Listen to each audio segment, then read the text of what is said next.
봉독하도록 하겠습니다. 역대하 20장 14절부터 19절까지의 말씀입니다. 저와 한 절씩 교독하시겠습니다. 여호와의 영이 회중 가운데에서 레위 사람 야하시엘에게 임하셨으니 그는 아삽 자손 matthaniah의 현손이요 여이엘의 증손이요 브나야의 손자요 스가랴의 아들이더라.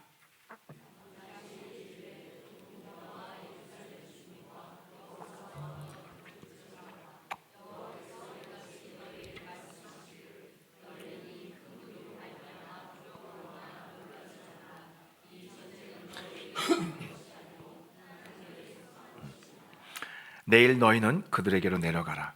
그들이 시스고게로 올라올 때에 너희가 골짜기 어귀 여루엘 들 앞에서 그들을 만나려니와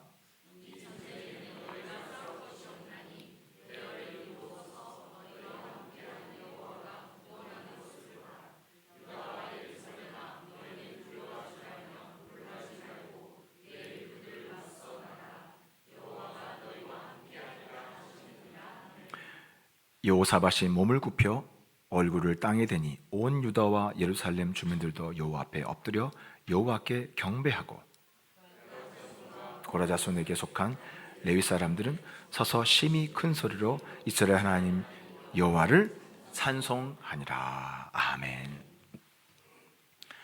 오늘 말씀은 이 전쟁은 하나님께 속한 것이라 라는 제목으로 함께 은혜를 나누도록 하겠습니다. 누구나 한 번쯤 인생의 위기를 경험합니다. 내 인생이 혹시 여기서 끝나는 게 아닌가 하는 절망과 두려움으로 잠을 이루지 못한 적이 있습니까? 제가 부목사 때 그런 비슷한 경험이 있었습니다. 제가 제가 책임자였기 때문에 특별 집회 강사를 제가 책임을 지고 섭외를 했었습니다. 그런데 그분의 이제 집회를 며칠 앞두고 한 4일 정도 앞두고 3, 4일 정도 앞두고 그분의 간증과 경력이 모두가 다 허위라는 투서가 이렇게 날라왔어요. 제가 책임을 지고 섭외하고 또 선정하고 섭외까지 다 했기 때문에 얼마나 제가 당황스럽겠습니까? 교회에서는 한 달 내내 다 내외적으로 홍보를 하고 다들 기대를 하고 있었거든요. 근데 며칠 앞두고 투서가 날라왔어요. 제가 책임이에요. 잠이 오겠습니까? 정말 앞이 깜깜했습니다. 책임지고 이제 사임할 각오를 했습니다. 정말 그때의 시간, 며칠간의 시간은 참 하나님의 제게 있어서는 정말 하나님의 은혜만을 바라보는 참 그런 절박한 벼랑 끝에 서 있는 그런 심정이었습니다. 다행히 나중에 그 투서가 그분을 모함하려는 나쁜 사람의 투서였음이 밝혀졌고 집회는 은혜롭게 잘 마무리가 되었습니다. 하지만 그때를 생각하면 정말 아찔합니다. 만약 그게 사실이었다면 어떻게 됐을까? 우린 살면서 원치 않게 이런 위기들을 만나고 또 그 위기 뒤에는 영적 전쟁이 배경인 경우가 참으로 많습니다. 기도 집회를 인도하다가 어떤 여인이 갑자기 소리를 지르면서 그 여인 속에 있던 귀신이 정체를 드러냈습니다. 나중에 그 여인에게서 귀신을 쫓아낼 때 그 귀신이 나가면서 이렇게 말했습니다. 내가 막 쌍욕을 하면서 이 부부를 깨뜨리려고 내가 다 해놨는데 그러면서 막 억울하다고 하고 나갔습니다. 저는 그 여자분을 처음 봤기 때문에 나중에 물어봤습니다. 가정에 어떤 일이 있었느냐고. 부부가 지금 이혼 위기에서 별거 중이라는 거예요. 근데 그 뒤에 귀신의 역사가 있었다는 것을 상상이라도 했겠습니까? 또 제가 맡았던 교구의 여 집사님 한 분이 전화가 왔어요.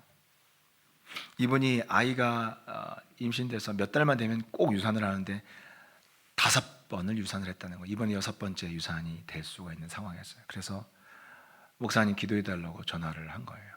너무 불쌍해서 그분을 위해서 특별히 그분 유산을 놓고 막 간절히, 이제 내일 병원 간다고 하니까 얼마나 제가 마음이, 담당 교구 목사로서 얼마나 불쌍합니까? 여자가 5번 그 유산을 하는 것은, 유산을 하면 애를 낳는 것과 비슷한 결과라고 그러더라고요. 그렇게 힘들다고 그러니까 간절히 그날 밤에 그분을 위해서 집중적으로 골방에서 기도를 했는데, 그 기도 중에 정말 전혀 생각지 못하고 그냥 중보기도를 하고 있었는데 장면이 주님이 보여주시는 거예요. 시커먼 영이 그 여인의 배를 꽉 틀어주고 있는 거예요. 그날 저녁에 막 이간 영적 싸움이 이루어졌어요. 골방에서. 마지막으로 떠나갈 때 휙 저를 쳐다보고 확 사라졌어요. 나중에 이제 전화를 하는데 병원에 갔더니 다행히 유산은 아니 됐다고.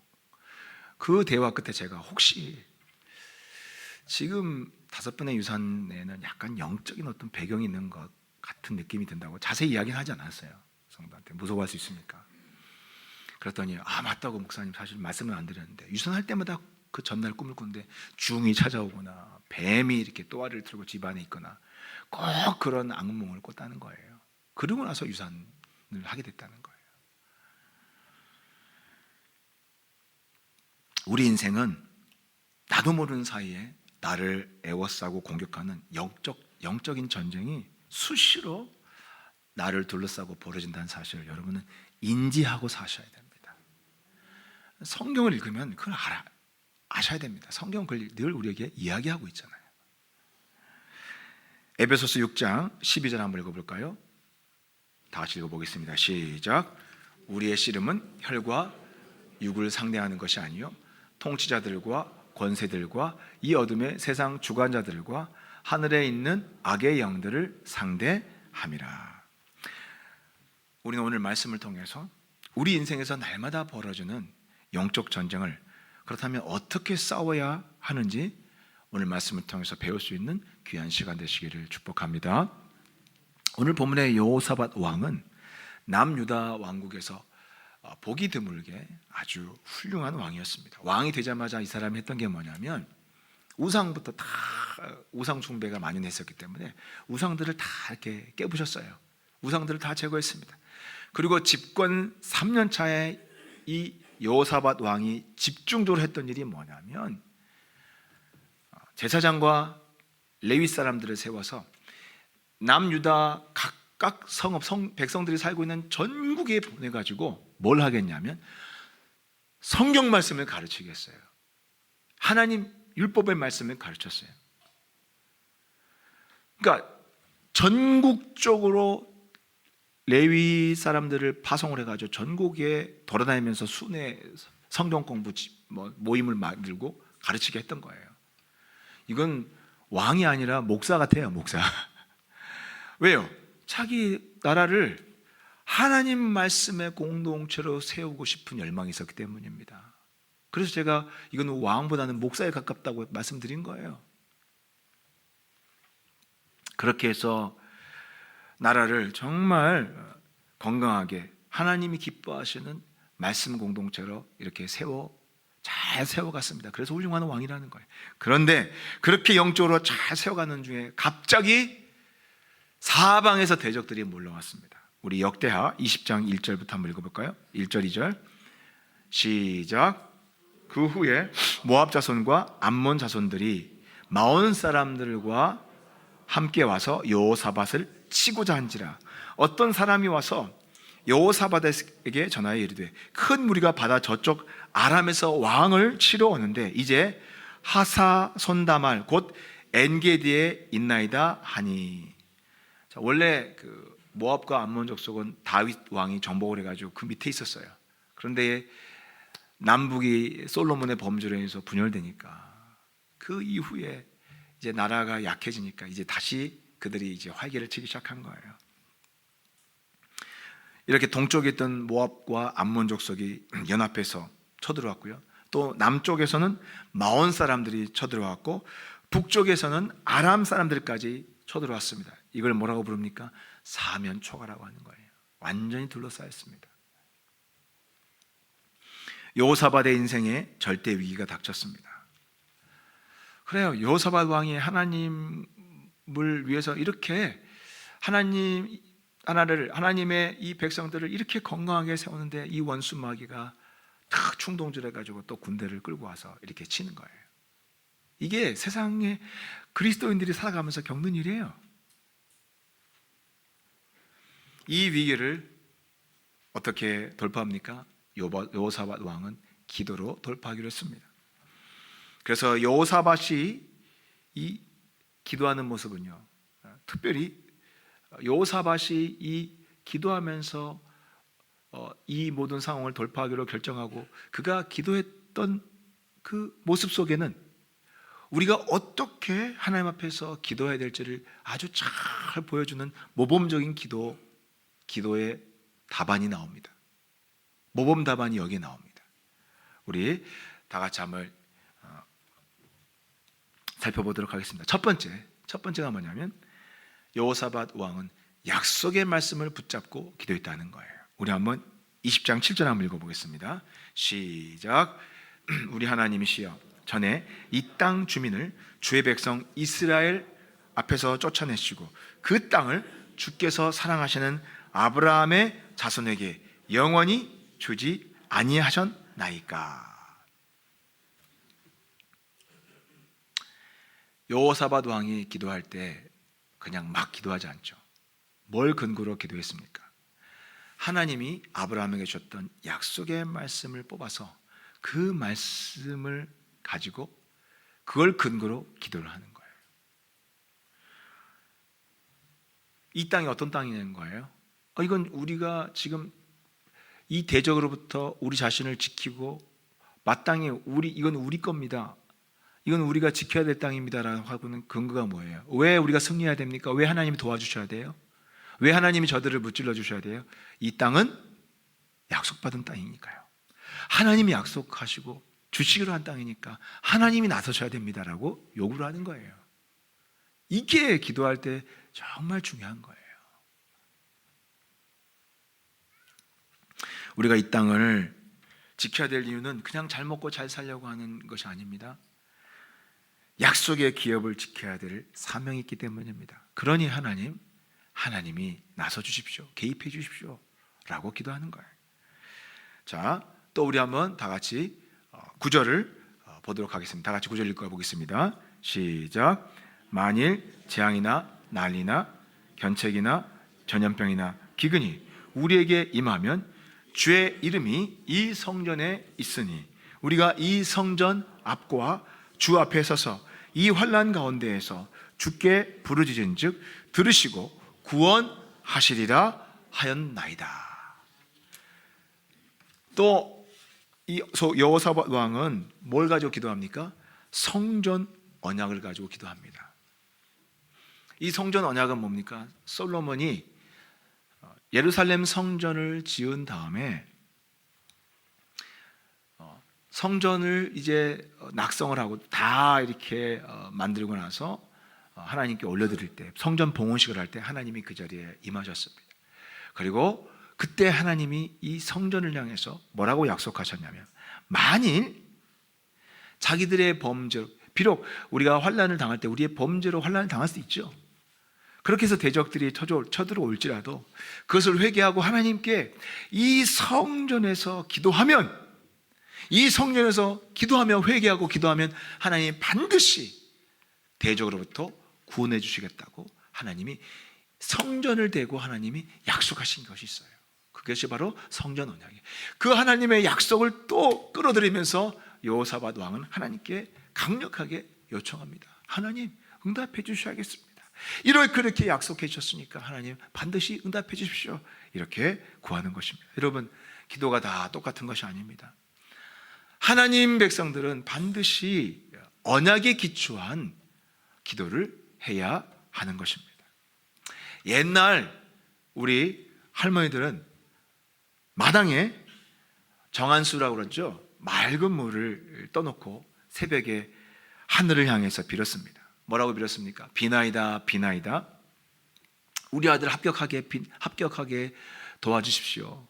천지신명이셔 도와주십시오 이렇게 하면서 그냥 막연히 기도했어요.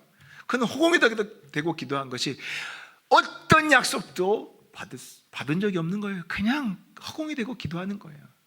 그게 우리 할머니들이 정한수를 떠놓고 새벽에 했던 기도들이에요. 지성을 드리는 기도였어요.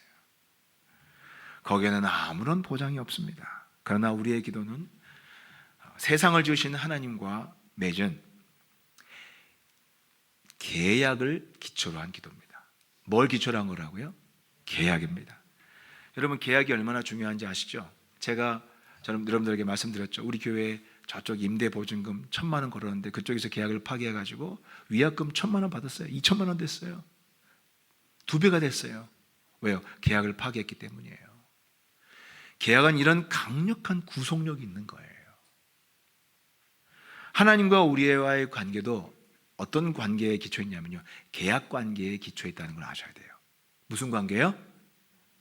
예, 맞습니다. 계약 관계입니다. 따라서 우리가 그 하나님이 우리와 계약을 맺고 주신 내용이 성경 말씀이에요. 그러니까 여러분 보험 계약을 하면 계약 맺은 다음에 집에 우편으로 뭐가 옵니까? 약관이 오잖아요. 약관. 그 계약에 기초한 권리와 의무가 상세하게 기록이 되어 있어요. 그게 성경책이에요. 이 성경책은 하나님과 우리 사이에 있는 이 계약 관계를 설명하는 약관이에요. 약관. 최소한 하나님께 기도하려면 약관이라도 읽어보시고 기도하셔야죠. 약관도 안 읽어보고 기도하실래요? 뭘 근거로? 하나님 우리에게 응답하시는 모든 내용은 이 약관에 기록되어 있어요. 약관대로 응답하시는 거예요. 하나님의 응답이 필요하십니까? 성경에 기록된 하나님의 약관을 반드시 읽어보시기 바랍니다. 그 약관을 기초로 하나님께 구하시는 여러분 되시기 바랍니다. 두 번째는 여호사밧이 기도할 때의 모습을 보면 오직 주만 바라보면서 기도했다고 하고 있습니다. 우리 다 같이 20장 12절 한번 읽어보겠습니다. 시작. 우리 하나님이여 그들을 징벌하지 아니하시나이까. 우리를 치러 오는 이 큰 무리를 우리가 대적할 능력이 없고 어떻게 할 줄도 알지 못하옵고 오직 주만 바라보나이다 하고. 자, 여호사밧 왕이 기도하면서 자기가 어떻게 기도하고 있다고 합니까? 오직 주만 바라본다고 그랬어요. 여러분, 위기를 만날 때 오직 주만 바라보는 게 당연하죠. 그런데 이게 말처럼 쉽지 않은 것이 처음엔 다 주만 바라보고 기도해요. 스타트는 그렇게 해요. 그런데 문제는 뭐예요? 어떤 기도는 빨리 응답받는 기도가 있고 어떤 기도는 되게 길어지는 기도가 있어요. 그러면 어떻게 돼요? 주만 바라보고 기도했던 사람들이 점점점 고개가, 처음에 하나님을 바라보다가 점점 고개가 무거워서 떨어져요. 그러다가 어떻게 돼요? 이제 주만 바라보는 게 아니라 왼쪽도 보고 오른쪽도 보면서 이제 하늘 바라보는 게 아니라 좌우를 바라보기 시작합니다. 열의 아홉은 그렇게 하면서 기도가 흐트러집니다. 주만 바라보고 하는 기도가 아니라 주도 가끔 바라보는 기도가 되는 거예요. 계속해서 주님만 바라보는 기도가 얼마나 중요한지 그걸 보여준 사람이 있어요. 베드로예요. 베드로가 물 위를 걸어갈 때 주님이 물 위로 걸어오는 걸 보고 깜짝 놀랐잖아요. 그래서 배에서 주여 만일 주시거든 저를 오라하소서. 근데 주님이 그래 나에게 건너오라 그랬더니 세상에 베드로가요 배에서 펄쩍 뛰어내려서 물 위를 걸었어요. 예수님과 똑같이요. 물 위로 걸어지는 거예요. 근데 저쪽에서 한 100m 전방에서 예수님 계시니까 예수님 바라보면서 막 빠르게 물 위를 초복초복 걸어가는데 신기하잖아요. 그런데 주님만 바라볼 때는 걸어가졌는데 갑자기 바람 소리가 귀를 확 찌면서 윙 하면서 바람 소리 불고 또 파도가 슉 올라오는 걸 자기 주변에 파도가 치고 있는 것을 그때야 봤어요. 그때가 파도 치고 있는 때였거든요. 주님 바라볼 때 잊어먹었잖아요. 근데 잊어먹는 것과 또 이제 깨닫는 것 사이에는 변화가 없어요. 예수님 바라보고 걸어갈 때도 파도가 치고 있었어요. 사실 옆에서 막 울렁울렁하고 있었는데 잊어먹었던 거예요. 잊어먹으니까 그것을 무시하고 달려갔던 거예요. 그런데 주님 바라보지 않고 잠깐 파도를 바라보니까 주님이 아까하고 상황은 변한 게 없어요. 똑같은데 마음이 요동치는 거예요. 그러면서 어떻게 됐어요? 두려웠어요. 갑자기 두려움이 생기니까 어떻게 됐어요? 파도에 이제는 물 위를 걷는 게 아니라 물속으로 푹 빠져버리는 거예요. 원래대로. 이래서 주님을 바라보는 것과 그렇지 않는 것이 얼마나 큰 차이가 있다는 걸 여러분 아셔야 돼요. 이게 영적인 세계예요. 여러분이 물리적인 세계에서 내 힘으로 살아가면 모르지만 영적인 이 물리적인 세계를 품고 있는 게 영적인 세계, 영적 세계가 더 커요. 이 물리적인 세계 보이지 않는 게 더 보이는 세상을 향해 영적인 영향력이 커요. 그런데 여러분이 그 영적 세계에 하나님으로부터 영적인 힘을 얻고자 한다면 여러분 영적 법칙을 따라야 돼요.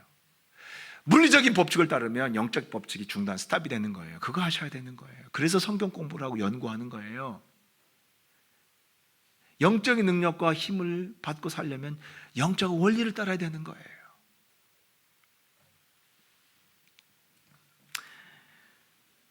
기도로 돌파하기로 작정했다면 응답받을 때까지 온 신경을 주님께 집중하며 나아가야 됩니다. 특히 조심해야 될 것이 뭐냐면 기도해도 안 됐다 카더라 통신. 이걸 굉장히 조심해야 됩니다. 어떤 통신을 조심하라고요? 기도해도 안 됐다 카더라 하는 이 카더라 통신을 조심해야 돼요. 이런 이야기를 들으면 우리의 마음이 확 무너집니다.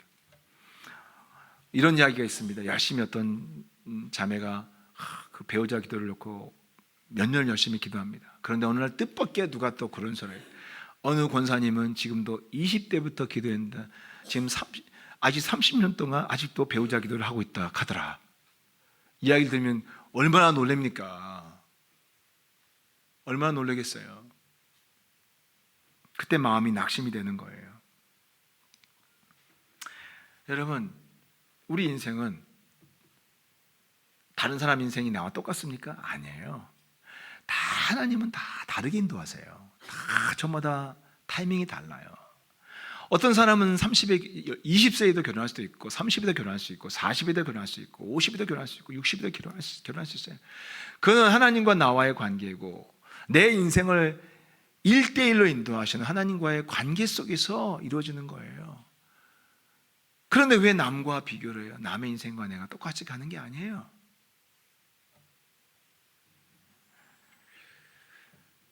낙심한 사람들의 부정적인 그런 피드백을 듣는 것이 굉장히 우리 기도하는 사람들의 마음을 흔들어 놓습니다. 그걸 아셔야 돼요. 듣는 것을 조심해야 돼요. 하나님, 주님만을 바라본다는 건 뭐냐면 이런 낙심한 사람들의 이야기, 부정적인 이야기에서부터 길을 찾고 닫아야 돼요. 그리고 어디에 길을 기울여요? 누가 봐도 안 되는 상황에서 기도 응답으로 된 사람들의 이야기를 자꾸 바라봐야 되는 거예요. 의식적으로. 그게 주님을 바라보는 거예요. 주님만 바라본다는 것이 고개만 항상 저게 되는 것이 아니라 귀도 닫아야 되는 거예요. 누구를 향해서요? 응답받은 사람들의 응답의 간증에 자꾸 귀를 열고, 그리고 안 됐다고 한 사람들의 자꾸 부정적인 단식과 부정적인 이야기에 귀를 닫는 것이 주님을 바라보는 거예요. 귀를 닫으셔야 돼요. 저는 대학생 때 지금 돌아가신 조영기 목사님의 그 전도 집회를 보고, 그리고 그분이 전도 집회하는 전도의 자리, 저는 전도를 정말 잘하고 싶었거든요. 근데 그 목사님이 인도에 가가지고 막 정말 수십만 명 모아놓고 전도하고 하나님의 역사가 나타나는 것들 보면서 대학생 때부터 그렇게 사모하더라고요. 사모가 되더라고요. 그래서 그분이 그 치유하면서 전도하는 그것에 대해서 정말 간절하게 그 사모함이 있었어요. 또 그분이 이렇게 나타난 그런 전도에 필요한 은사들이 나타나는 걸 보고 제가 20대 때부터, 대학생 때부터 그렇게 기도하고 또 때로는 금식으로 기도하고 그랬었어요. 사모했어요.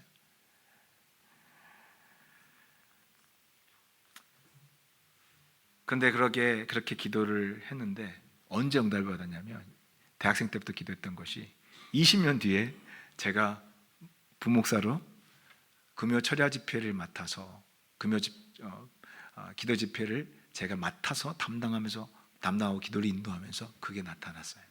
기도했던 게 20년 만에. 만약에 제가 그것을 기도해도 안 되더라 카더라 하는 그런 통신에 부정적인 이야기를 하는 그런 목회자들 많이 있거든요. 그런 목회자들의, 그런 사역자들의 이야기를 듣고 문을 귀를 닫았다면 저에게 안 나타났을 거예요. 저는 그런 소리 귀 기울이지 않았어요. 성경에 있으면 예수님이 일어났기 때문에, 또 그렇게 기도해서 하나님께 쓰임받은 사람들의 이야기를 듣고 주여 나에게도 일어날 것을 믿습니다. 계속 마음에 품고 기도했고, 철야 기도 집회 중에 똑같이 제가 그렇게 삼았던 20몇 년 만에 제 집회에 나타났었어요. 얼마나 기뻤는지 몰라요. 귀를 닫지 않고 살았던 것이 얼마나 감사한지 몰라요. 여러분, 주님만 바라본다는 것은 눈만 바라보는 게 아니라 기도 잘 조절하시기 바랍니다. 세 번째는 온 백성들이 연합해서 기도했다고 말합니다. 우리 20장 13절 한번 볼까요? 다 같이 한번 읽어보겠습니다. 시작. 유다 모든 사람들이 그들의 아내와 자녀와 어린이와 더불어 여호와 앞에 섰더라. 여호사밧 왕 혼자 기도했습니까? 아니에요. 누구까지? 아내와 자녀와 어린이들까지 세상에 그 기도를 모아서 같이 했다는 거예요. 기가 막히죠. 저도 이 말씀을 다시 묵상하면서 야, 그렇구나. 참 이거구나. 이렇게 참 모여서 기도하는 여호사밧 왕이 정말 기도를 하나님 앞에 잘 올려드렸구나. 혼자 기도하는 것보다 함께 기도할 때 하나님의 역사가 더 강합니다. 여러분, 하나님도 어떻게 존재하고 계세요? 삼위일체로 존재하십니다. 공동체예요. 성부 하나님, 성령 하나님, 성자 하나님, 성령 하나님, 공동체를 위해서 함께 계세요. 몇 년 전 코로나 때 아예 이제 모임을 못 하다가 풀린 게 4인 4사람까지 이제 모여서 모일 수 있는 4사람까지는 이제 허용을 해주는 그런 이제 제약이 풀렸습니다. 그러니까 이제 온라인으로 기도하다가 이제 뭐 온라인 답답하잖아요. 근데 이제 같이 모여서 이렇게 오프라인으로 기도하는데 4인이니까 다락방 신원이 6명이에요. 근데 4인이 모여서 기도하는데 나머지 2명은 항상 탈락이에요. 그러니까 제비뽑기를 했대요. 근데 그 나머지 2명이 그렇게 4명 속에 들어가려고 사모했대요. 그래서 매주마다 치열했대요. 아니, 왜 그렇게 기도 모임을 이렇게 사모할까요? 왜냐하면 혼자 기도하는 것보다 함께 기도할 때 나타나는 하나님의 역사를 경험했기 때문입니다. 첫 4사람의 모임 때 성령의 역사가 나타났대요. 강하게 나타났대요. 그걸 본 순원들이 다 같이 와! 다음에도 또 이렇게 하나님의 역사하시겠구나 하면서 그렇게 사모하면서 모이길 사모했대요. 그러니까 나머지 사람들이 그 4명 속에 들어가려고 애를 썼던 거예요. 우리는 혼자 기도하는 법도 배워야 됩니다. 혼자도 잘 기도해야 돼요. 그러나 또 하나 배워야 될 게 뭔지 아세요? 함께 다락방에서 함께 기도하는 것도 중요합니다. 우리 순자님과 함께 다락방 순원을 위해서 때로는 이렇게 가운데 두고 이 보쌈 기도를 막 하고 항아리 기도를 막 하는 이런 기도를 통해서 또 함께 기도할 때 역사하는 하나님을 경험하는 것이 얼마나 중요한지 모릅니다. 함께 기도할 때 혼자 기도하는 것보다 더 큰 역사가 일어나는 것을 믿으시기 바랍니다. 이렇게 여호사밧이 온전한 기도를 드리자 그 기도에 놀랍게 응답해 주셨습니다. 14절 한번 볼까요? 14절 오늘 본문입니다. 14절 시작. 여호와의 영이 회중 가운데에서 레위 사람 야하시엘에게 임하셨으니 그는 아삽 자손 마따냐의 현손이요 여이엘의 증손이요 브나야의 손자요 스가랴의 아들이더라. 자, 그런데 이렇게 여호사밧 왕이 이 3가지의 원칙을 가지고 기도했을 때 놀랍게 응답이 왔는데 이번에 응답은 참 특이해요. 보통 어떻게 해요? 그 자리에서 여호사밧 왕에게 응답하시거나 아니면 선지자를 보내거나 그렇게 하시잖아요. 그런데 여러분, 응답하는 방식은 우리 마음대로 하지 않으세요. 그러나 정말 하나님의 주권이에요. 이렇게 응답해 주세요. 꼭 이대로만 해주세요. 해줄 수도 있지만 대부분은 하나님의 방법대로 하십니다. 우리는 그걸 인정해야 돼요. 하나님이 주인이시라는 것을 인정해야 돼요. 하나님이 원하시는 대로 응답하세요. 근데 이번에 하나님이 어떻게 응답하신 줄 아세요? 선지자를 보내셔서 응답하지 않으셨어요. 회중 중에 모여있던 레위 지파 사람, 레위 사람 야하시엘이라는 사람에게 하나님 말씀이 쫙 임한 거예요. 이 사람은 이전에 특별한 선지자 경력이 있던 사람이 아니에요. 그냥 레위 지파 중에 한 사람이었어요. 레위 사람이었어요. 말씀을 그래도 다른 성도들보다는 말씀을 일반 다른 지파보다 많이 알겠죠. 성경 가르치는 사람이었으니까. 하나님 말씀이 그래도 다른 성도보다 많은 레위 사람이었어요. 그 레위 사람에게요, 여호와의 말씀이, 하나님의 음성이 직접 임하였던 거예요. 그리고 그를 통해서 이 공동체가 기도했던 응답이 쫙 그의 입술을 통해서 나온 거예요. 기가 막히지 않습니까? 특별한 선지자가 아니라, 특별한 은사자가 아니라 함께 모여있던 평범한 회중, 그러나 하나님 말씀을 늘 말씀을 붙잡고 살아가는 평범한 회중 한 사람에게 하나님의 응답이, 공동체를 향한 응답이 임했다는 것은 정말 특별한 거예요. 너무나 귀한 거예요. 하지만 이 일은 절대로 우연이 아닙니다. 제가 여러분에게 분명히 말씀드렸죠. 이 여호사밧 왕이 특별하게 행동했던 게 뭐예요? 집권 3년차부터 전국으로 제사장과 레위 사람들을 보내서 성경을 가르치겠다라는 거예요. 이 나라를 뭘로? 하나님 말씀 공동체로 세워나가겠다고 이 사람이 작심을 하고 왕이 아니라 목사처럼 그렇게 나라를 이끌었던 거예요. 그러니까 어떤 일이 일어나요? 특별한 선지자가 아니라 바로 평범한 한 레위 사람에게, 말씀을 많이 아는 한 사람에게 그 하나님의 음성이, 하나님 말씀이, 하나님의 계시가 임했던 거예요.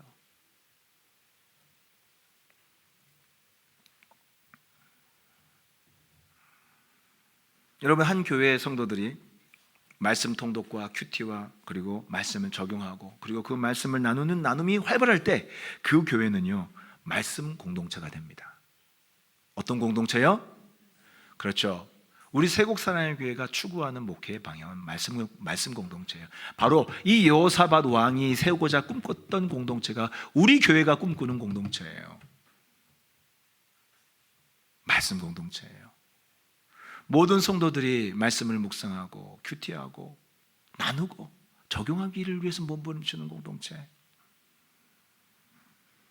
그런 공동체에 어떤 일이 일어납니까?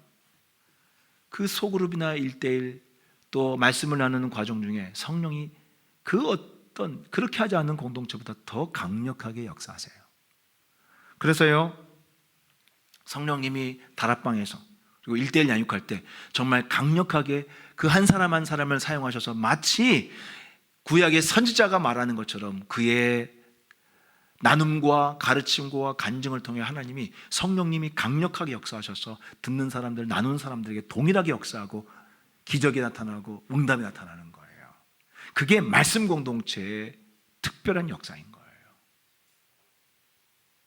다락방을 하고 나면 꼭 하나님이 마치 오늘 다락방을 통해서 나에게 말씀하신 것 같은 충만한, 여러분 그런 말씀을 종종 해요. 제가 성도님들이 은혜를 받고 나면 예배 중에 이제 설교를 통해서 설교하고 기도하고 나면 이런 말씀들 종종 해요. 목사님, 제가 옛날에 이제 차를 타고 가는데 어떤 그 집사님 한 분이 문자를 보냈어요. 그런데 보니까 이제 잠깐 보는 시간에 이제 그 신호등에 대기하는 시간에 문자를 보니까 이렇게, 목사님 오늘 정말 배부르게 먹었습니다. 하나님 말씀을 영혼이 너무나 이렇게 아주 배부른 같은 그 영적인 이런 느낌 아시죠? 은혜 받을 때 충만한 배부름 같은 부유함이 있잖아요. 다락방을 마치고 날 때도 마찬가지예요. 그러나 하나님 말씀이 역사할 때 그러는 거예요. 하나님이 직접 역사하실 때. 하나님의 음성을 듣고 날 때는요, 우리 영혼은 그런 반응을 느낍니다. 뭔가 모르는 조그만 세상의 근심과 염려할 것들이, 정말 집안의 문제들이 많지만 끝나고 나서, 다락방이 끝나고 날 때 집에 또 예배를, 오늘같이 예배를 드리고 돌아갈 때 뭔가 모르는 가슴에 팍팍한 배부른, 내 삶은 여러 가지 기도 제목과 문제점이 많지만 집에 돌아갈 땐 너무나 배부르고 여유로운 거예요. 그래, 할 수 있지, 뭐 문제 있으면 뭐 어때? 문제 가지고 살아가는 거지. 문제 없는 인생을 있어. 그렇게 사는 거지. 조금 더 두렵지 않는 거예요. 여유가 생기는 거예요. 자신감이 생기는 거예요. 왜 그런 줄 아세요? 그 영혼이 말씀으로 배부를 때 그런 반응이 나타나는 거예요. 근데 말씀 공동체에서 한 사람 한 사람이 말씀 공동체에서 말씀으로 은혜를 받고 살아가는 성도들이 모임은요, 그냥 세상 속에 살아가다 모여가지고 그냥 쓸데없는 거, 뭐 쇼핑한 이야기, 뭐 백 어디서 싸게 샀더라, 어디 세일하더라, 이거 정보 나누는 모임에서는요, 모임을 1시간, 2시간, 3시간 하고 나도 허기가 져요. 그냥 다음부터 오지 말아야지, 짜증만 나, 이렇게 될 수 있는 거예요. 완전히 다른 거예요.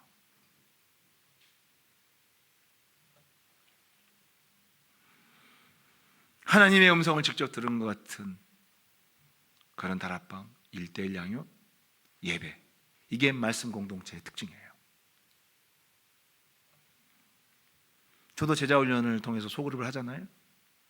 전 제자훈련 하면서 집사님들의 간증이나 또 나눔을 들을 때 저도요, 사실 굉장히 은혜를 많이 받아요. 왜? 하나님이 저 집사님, 저 제자반 집사님의 간증과 나눔을 통해서 저한테 주시는 말씀도 있거든요. 그러니까 돌아갈 때는 너무 기쁘고 행복하고 감사해요. 저는 제자반을 정말 좋아해요. 나누면 힘을 얻어요. 소그룹의 힘이에요. 그리고 그 소그룹의 임재에 계시는, 우리 말씀의 영으로 임재에 계시는 성령님의 역사가 나타나기 때문에 그런 거예요. 그러니까 모두가 행복한 거예요. 목사도 그 말씀의 은혜를 누리고 사는 거예요. 성도들과 나눔 속에서.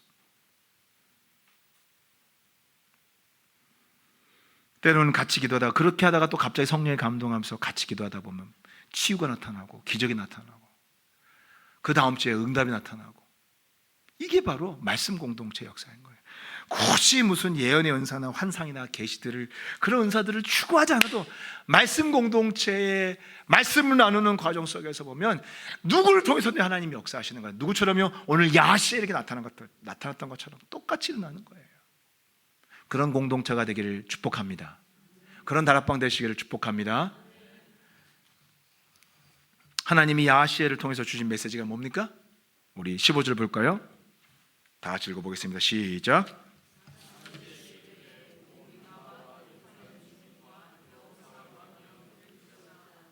여호와께서 이같이 너희에게 말씀하시기를, 너희는 이 큰 무리로 말미암아 두려워하거나 놀라지 말라. 이 전쟁은 너희에게 속한 것이 아니요 하나님께 속한 것이니라. 뭐라고 하셨어요? 핵심 메시지가 뭐예요? 두려워하지 말라. 이 전쟁은 누구에게?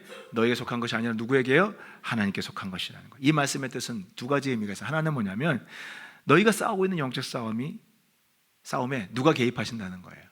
예, 하나님이 개입하신다는 것을 약속하신 거예요. 또 하나는 뭐예요? 하나님의 손이 그 대적을 직접 치실 것을 약속하신 거예요. 하나님의 손이. 이 말씀은 영적 전쟁을 치른 우리에게 정말 중요한 약속입니다. 우리가 예수님을 따르면 우리 삶에는 만사형통이 오는 게 아니에요. 때로는 예수님 때문에 받지 않아도 될 핍박을 받는 것이 예수님을 따르는 삶이에요. 군대 가면 고참 중에 그런 사람이 있어요. 괴롭히는데 이유 없이, 너 예수쟁이야? 나 예수쟁이 밥맛이야. 나는 다른 사람들은 괜찮아. 예수 믿는 놈만 나는 패. 그러면서 괴롭히는 거예요. 다른 종교에는 말하지 않아요. 예수 믿는 사람만 괴롭히는 거예요. 왜요? 왜 그럴까요? 또 우리 예수 믿는 것이 드러날 수밖에 없죠. 왜요? 주일 성수를 해야 되니까. 싫은 거예요. 주일날 나가서, 우리 나가서, 조일 나가서, 저 부대 있을 때 주일날 거기 클럽에 가자고 우리 나갈 수 있었거든요. 우리는 이제 제가 카투사로 일했으니까 주말에 외출할 수 있었어요. 나가자는 거예요. 고참이 나 예배에 가야 된다. 그래 알았어. 그래도 외출 금지 당했어요. 외출 외박 금지. 선임 고참이 반드시 부딪히게 돼 있어요. 저 집에 못 갔어요. 그 동안에. 왜 이런 일이 납니까? 요한복음 15장 18절 다 같이 한번 읽어볼까요? 시작. 세상이 너희를 미워하면 너희보다 먼저 나를 미워한 줄을 알라. 너희가 세상에 속하였으면 세상이 자기의 것을 사랑할 것이나 너희는 세상에 속한 자가 아니요 도리어 내가 너희를 세상에서 택하였기 때문에 세상이 너희를 뭐 한다고요? 미워한다고요. 미워. 가끔 이런 말을 하는 분들이 있어요. 왜 교회가 그런 핍박을 당한 줄 아냐? 세상에 가서 정말 봉사 잘하고 잘해야지 안 당하지. 이런 말을. 성경에 어디에 그런 말이 있어요? 여러분, 간쓸게 다 빼줘도 세상은 결정적인 순간에 우리를 죽이기 위해 나섭니다. 예수 믿는다는 거 하나 때문에 미워하게 돼 있어요. 근본적으로 싫어해요. 왜요? 이 세상을 지금 수많은 악한 영들이 결국 타겟은 뭐예요? 교회를 무너뜨리는 거예요. 성도들을 무너뜨리는 거예요. 교회 공동체를 붕괴시키는 거예요. 싸움을 만드는 거예요. 쌈박질시키는 거예요. 그래서 교회가 깨지게 만드는 거예요. 별의 문제를 가지고 교회 안에서 내분을 일으키고 갈등을 일으키고 성도들끼리 싸우게 만들어서 교회가 무너지잖아요.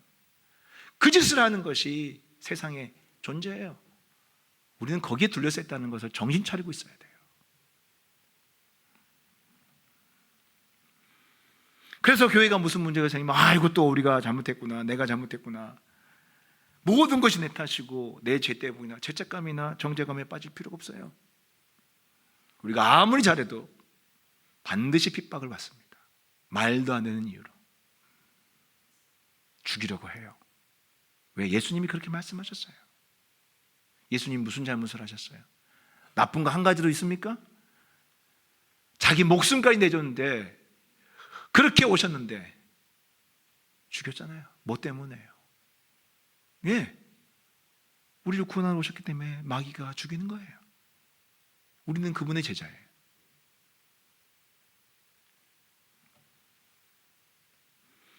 우리는 핍박을 당할 때 이걸 아셔야 돼요.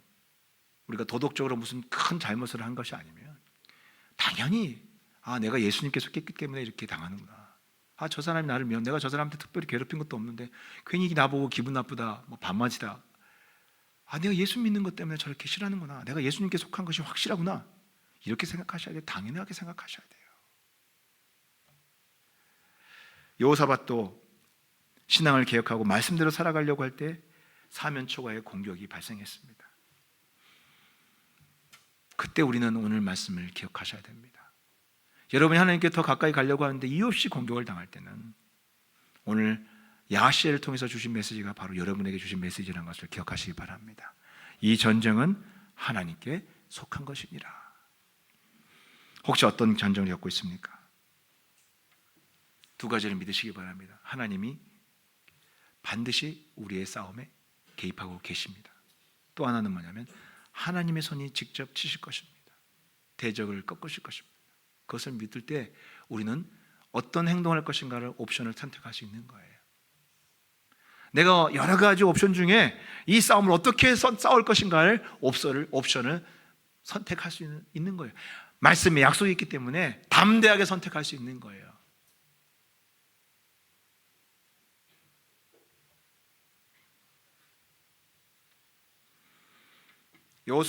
여호사밧 왕은 하나님께 속한 전쟁임을 가장 확실하게 고백했던 행동 하나가 있습니다. 그 뭡니까?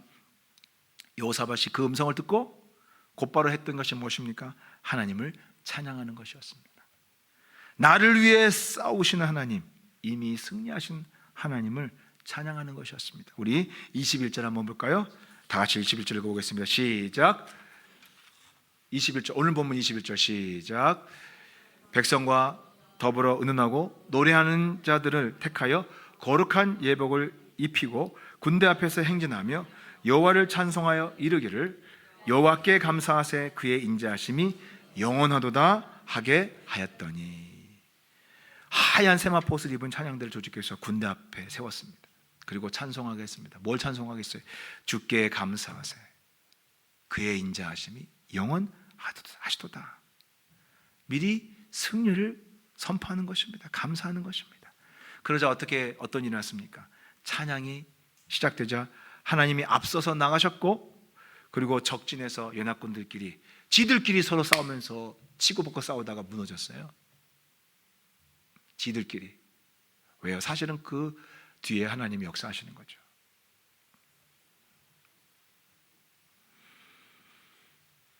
우리가 전쟁을 만날 때 두려워하고 절망하고 또 분노하고 미워하고 낙심하는 이유는 뭡니까? 이 전쟁을 나의 전쟁으로 붙잡고 있기 때문에 그런 거예요. 한 걸음 물러나셔야 돼. 이제 깨달으셨다면 한 걸음 물러서시기 바랍니다. 이 전쟁을, 혹시 여러분 막 전쟁에 휩싸여서 막 정신 못 차리고 있다가 오늘 말씀 들은 이후부터 정신 차리시기 바랍니다. 정신 차리고 눈을 뜨고 이 전쟁은 내 전쟁이 아니라는 것을 빨리 파악하시기 바랍니다. 그리고 하나님의 방법을, 하나님이 지금 내게 뭘 기뻐하시는지를 선택하시기 바랍니다. 그리고 다 다를 수 있어요. 상황별로 하나님이 지혜를 주실 겁니다.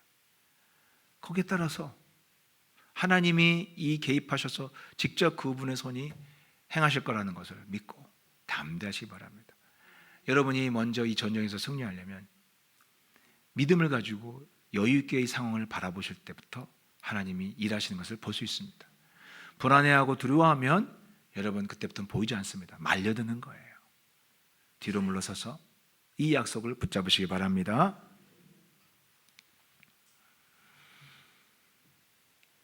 우리가 기도할 때는 영적 전쟁을 견디게 하고 이기게 합니다. 그러나 찬양할 때는 이 영적 전쟁을 승리로 확정시켜 주십니다. 우리 영적 전쟁을 하다 보면 지치고 길어질 때가 있어요. 그럴 때 여러분 어떻게 하셔야 됩니까? 찬양하시기 바랍니다. 빨리 결론이 안 날 때는 길어질 수 있어요. 그럴 때는 하나님을 찬양하시기 바랍니다. 찬양하면, 우리가 잘못하면 여러분 대부분 다 뭐에 무너져요? 기도응답이 빨리 안 오고 길어지면 입에서 뭐가 나와요? 원망과 불평이 슬슬 기어나오기 시작해요. 그럴 때 어떻게 해야 돼요? 빨리 찬양으로 선포하시기 바랍니다. 여호사밧 왕이 했던 것처럼 찬양을 앞서 세우시기 바랍니다. 그러면 불평과 원망이 무너지고, 그때부터 찬양하게 될 때 마귀의 계획이 무너집니다. 불평하면, 원망하면 나의 계획이 무너지고, 여러분이 하나님을 찬양하면 마귀의 계획이 무너지는 것입니다. 그것을 깨달으시기 바랍니다. 바울과 실라가 옥에 갇혔을 때 어땠어요? 기도도 했지만 마지막에 그가 기도한 다음에 뭐였어요? 하나님을 찬양했다고 그랬어요.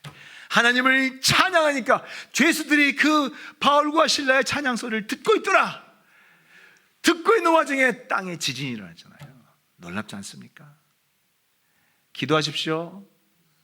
그리고 찬양하시기 바랍니다. 찬양할 때 하늘이 열리는 놀라운 역사를 경험하실 주 이름으로 축복합니다. 금식 기도하러 기도원에 갔을 때 어느 부흥사 목사님의 간증을 들은 적이 있습니다. 이분이 어느 교회 부흥회 가는데 그 교회 성도 중에 37살 된 자매가 있었는데 정신지체 자매예요. 중학생 때부터 정신지체였는데 이 자매의 병은 뭐냐면 그냥 기죽기죽 웃는 거예요. 그냥 기죽기죽 웃으면서 사리 분별을 못하는 자매였는데 37살이니까 이 연로하신 어머님의 마지막 부탁이 있는 게 뭐냐면, 어느 날 이 연로하신 권사님이 담임 목사님에게 찾아와서 5천만 원을 맡기면서, 목사님, 혹시 제가 죽으면 이 아이를 위탁시설에 이 5천만 원 가지고 맡겨주시고 제발 목사님이 좀 관리해달라고.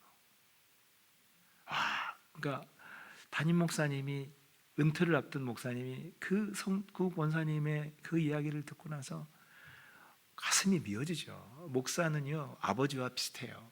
성도들의 아픔을 보면요 진짜 아버지 같은 마음이, 평소에는 아니다가도 기도할 때 갑자기 발동하고 그래요. 참 신기하더라고요. 저도 목회하다 보면요, 저도 한 개인이고 저로 살죠. 저 인간이 한 인간이죠. 그런데 신기해요. 목사로서의 입장이 딱 설 때가 있어요. 그러면요, 진짜 아버지가 되는 마음이 있어요. 너무 고통스럽고 아파요.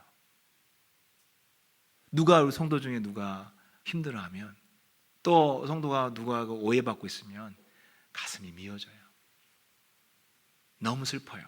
화가 나요. 마치 내 자식 형제 중에 누가 누구한테, 다른 형제들한테 따돌림 당한 것처럼 너무 아프고 화가 나요. 자식을 보호하려는 그런 마음이 막 발동을 해요. 이 원로 목사님이 얼마나 아프겠어요. 붕사 목사님한테, 목사님이 내 목회의 마지막 은퇴를 앞두고 있는데 내가 너무 고통스러운 게 하나 있다, 그런 이야기를 하니까 야시엘의 하나님 음성이 뭐였잖아. 이 부흥사 목사님한테 하나님의 감동이 많은 거예요. 그러니까 부흥사 목사님이니까 이제 그런 생각 강하죠. 그래서 목사님, 하나님 이런 감동을 주신다고 제가 이야기한 대로 하시겠냐고. 뭡니까? 하겠습니다. 이 자매를 이 자매를 놓고 3시간씩 가족들이 모여서 찬송하라고 하죠. 3시간 그냥 천시름 있게 찬송하라고, 매일 찬송하라고 할 때, 변화가 나타날 때까지 일단 하시라고 했대요. 근데 하나님이 여러분 목회자에게는 그렇게 있어요. 가끔가다, 항상은 아니에요. 보통 사람이죠. 그러나 하나님이 한 교회를 이끄시기 때문에, 또 하나님이 역사하시기 때문에 가끔 하나님이 감동을 주시는 말씀들이 있어요. 그리고 이게 하나님의 음성이구나를 아는 때가 있어요. 항상 주면 좋겠는데 항상 주시지 않더라고요. 근데 그건 하나님의 마음이에요. 하나님이 주권으로 주신 때가 있고 안 주신 때가 있어요. 아무리 기도해도 침묵하신 경우 있고, 기도도 하는데 갑자기 듣는데 오시는 때가 있어요. 그 목사님도 그랬던 것 같아요. 제 목회 경험으로 봐도. 3시간씩 기도하라고 그랬어요. 1년 뒤에 다시 그 교회를 가게 됐는데 그 자매가 깨끗이 나았어요. 찬송의 능력이에요. 우리는 이 찬송의 능력을 많이 잊고 살아가잖아요. 여러분, 참 사면 초과의 영적 전쟁이 있습니까? 여호사밧 왕처럼 기도합시다. 그리고 마음이 흔들릴 때 찬양하며 하나님의 승리를 선포하는 여러분 되시기를 주의 이름으로 축복합니다. 우리가 그렇게 할 수 있는, 담대하게 그렇게 할 수 있는, 여유롭게 그렇게 할 수 있는 이유가 뭡니까? 이 전쟁은 하나님께 속하였기 때문인 것입니다. 기도하겠습니다.